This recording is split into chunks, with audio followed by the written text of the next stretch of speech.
खबर उत्तर प्रदेश रामपुर से। संभल घटना में पुलिस फायरिंग को जनरल डायर के बाद भारत के इतिहास की क्रूरतम घटना करार दिया। सपा सांसद मोहिबुल्लाह नदवी ने कहा, पहले लाठियों से गिराया गया, फिर पिस्तौल निकालकर गोलियां मारी गईं। सपा सांसद मौलाना मोहिबुल्लाह नदवी सांसद सत्र के बीच एक निजी कार्यक्रम में रामपुर पहुंचे तो संभल में हुए बवाल पर पुलिस प्रशासन और सरकार को जमकर आड़े हाथों लिया। संभल में हुई नौजवानों की दर्दनाक मौतों के लिए प्रशासन को जिम्मेदार ठहराया और पुलिस फायरिंग की घटना को जनरल डायर के बाद इतिहास की सबसे क्रूर घटना करार दिया। उन्होंने कहा, डीएम ने, एसपी ने, सीओ ने डायरेक्ट गोलियां चलाई हैं, जिसमें लोगों के चेहरों को कुचला गया, लाठियों से गिराया गया, पिस्तौल निकालकर गोलियां मारी गई। उन्होंने कहा, ये वो नौकर हैं जो इनके टैक्स के पैसों से पलते हैं, जिनको जिम्मेदारी दी गई है कि वे कॉन्स्टिट्यूशन की हिफाजत करें और लोगों को हिफाजत करें। वे अपनी शहरियों को इस तरह से कुचल रहे हैं। समाजवादी पार्टी के सांसद मौलाना मोहिबुल्लाह नदवी ने कहा कि सांसद सत्र शुरू होते ही हम ये मुद्दा भी संसद में जल्द उठाएंगे। समाजवादी पार्टी के सांसद मौलाना मोहिबुल्लाह नदवी ने मीडिया से बातचीत करते हुए कहा, वतन में जो हालात चल रहे हैं, हमारे पास के जिले में जो बराबर का जिला संभल है, उसमें जो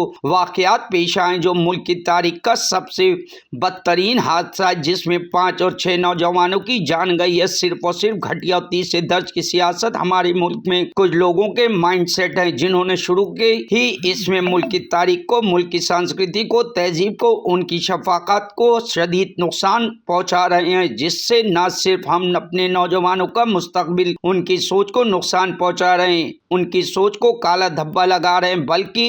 इंटरनेशनल तौर पर भी जो इमेज बनेगी और जो मुल्क के कानून और नुकसान पहुंचेगा, माइनॉरिटी की जो बुनियादी हकूक है, उसको भी हम कुचल रहे हैं। ये पूछे जाने पर कि संभल में बवाल के बाद सपा सांसद पर भी एफआईआर दर्ज हुई है, इस पर सांसद मौलाना मोहिबुल्लाह नदवी ने कहा, इसी से अंदाजा कर लीजिए कि 2.5 घंटे के अंदर सर्वे का ऑर्डर होता, दूसरी पार्टी को सुना भी नहीं जाता। मस्जिद कमेटी और सांसद जो वहाँ के हैं, जिया रहमान बर्क साहब वहाँ पहुँचते हैं और पूरा सहयोग करते हैं, कमेटी पूरा सहयोग करती, सारे आसपास के मुसलमान उनका सहयोग करते हैं और उस सर्वे में उन्हें सुना भी नहीं गया, उसके बावजूद वह सर्वे पूरा हो जाता है। ये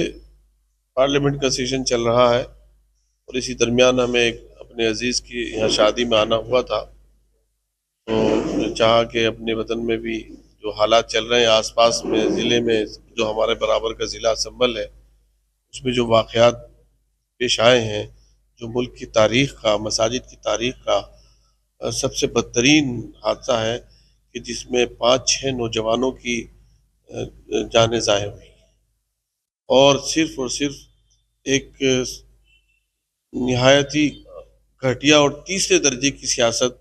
हमारे मुल्क में कुछ लोगों के माइंडसेट ने शुरू की है, जिससे मुल्क की तारीख को, मुल्क की संस्कृति को, तहजीब को, उसकी सकाफत को शदीद नुकसान रहा है, जिससे न सिर्फ ये कि हम अपने नौजवानों का मुस्तकबिल, उनकी सोच को कदगन लगा रहे हैं, उसमें ठप्पा लगा रहे हैं, उसमें काला धब्बे लगा रहे हैं, बल्कि इंटरनेशनली तौर पर भी जो हमारी इमेज बनेगी उससे, और जो मुल्क के कानून को नुकसान पहुंचेगा कि माइनॉरिटीज़ के जो बुनियादी हुकूक हैं उनको भी हम कुचल रहे हैं। संभल में ये बवाल हुआ है, समाजवादी पार्टी के सांसद को भी एफआईआर हुई, समाजवादी पार्टी के उस पर क्या? इसी से अंदाजा कर लीजिए कि 2.5 घंटे के अंदर अंदर सर्वे का आर्डर होता है, एक्स पार्टी आर्डर, दूसरे फरीक को सुना भी नहीं जाता है,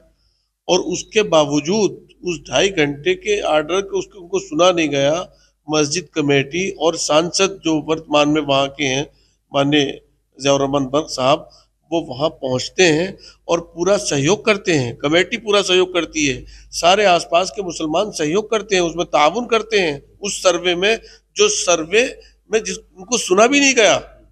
उसके बावजूद वो सर्वे पूरा हो जाता है, जुमे की नमाज भी हो जाती है, और वो माननीय सांसद वहाँ से बेंगलोर में होते हैं और पुलिस दोबारा सर्वे करती है। डीएम साहब, उनको किसने इख्तियार दिया था? ये काम तो अदालत का था दोबारा सर्वे करने का, वो दोबारा सर्वे कराने पहुँचते हैं, और एमपी साहब को भी इत्तला नहीं दी उन्होंने, और कोई किसी मीडिएशन की भी जरूरत महसूस नहीं समझी और वहां जाते हैं और इस तरह से टीम को लेकर घुसते हैं नारे लगाते हुए जैसे किसी दुश्मन मुल्क की कोई जगह फतह करने आए हों। तो लोगों के अंदर जो है वो इतनी समझ तो होती नहीं, वो समझ गए कि भाई सर्वे तो हो चुका था, अब नियत इनकी ठीक नहीं है। लोग इकट्ठा हुए मस्जिद की तरफ, मस्जिद की हिफाजत के लिए इकट्ठा हो ही जाते हैं। उनके ऊपर डीएम ने, एसपी ने, सीओ ने डायरेक्ट गोलियां चलाई हैं और वो वीडियो अब मंजर आम पर आ रही है जिसमें चेहरों को लोगों को कुचला गया है, गिरा के लाठियों से गिराया गया और फिर पिस्टल से निकालकर गोलियां मारी गई हैं। शायद जनरल डायर के बाद में पहली बार आजादी के बाद इस तरह से अपने ही शहरियों का, वो तो गैर थे लेकिन आज हमारे अपने ही शहरी और वो नौकर जो इनके टैक्स के पैसों से पलते हैं, जिनको जिम्मेदारी दी गई है कि वो कॉन्स्टिट्यूशन की हिफाजत करें, लोगों की हिफाजत करें, वो अपने ही शहरियों को इस तरह से कुचल रहे हैं जिसकी कोई मिसाल और नजीर हिंदुस्तान की तारीख में नहीं मिलती। सांसद जी, जिस तरीके से समाजवादी पार्टी बयानबाजी कर रही है, तो क्या जमीन पर भी कोई काम किया? समाजवादी पार्टी बराबर संसद में इस मसले को 2 दिन से उठा रही है। माननीय अखिलेश यादव जी ने सारे सांसदों के साथ में और विपक्ष के साथ में स्पीकर साहब से मुलाकात की और उनको ये कहा कि आप संभल पर चर्चा कराएं और स्पीकर 2 दिन से बराबर सदन नहीं चल रहा है। आज फिर उनके गायबाने में माननीय संसद हमारी डिम्पल जी वो एक पूरा डेलीगेशन लेकर गई। मैं भी खुद दोनों मरतबा शामिल था जिसमें माननीय स्पीकर जी ने, माननीय अध्यक्ष जी ने ये आमादगी जाहिर की है कि हम चर्चा के लिए तैयार हैं। तो हो सकता है कल या मंडे में इस पर चर्चा भी होगी। क्या तो कानूनी लड़ाई भी लड़ रहा है? क्योंकि कल सुनने में आया सुप्रीम कोर्ट में रीट भी दाखिल की गई है, वो भी माननीय अध्यक्ष जी की क्या कोशिशों से और उनके मशवरे के बाद ही लोग सुप्रीम कोर्ट गए हैं। हमें उम्मीद है कि कोर्ट जो है वो इस सिलसिले में कोई बेहतर फैसला करेगा। Bureau report, news hub Bharat.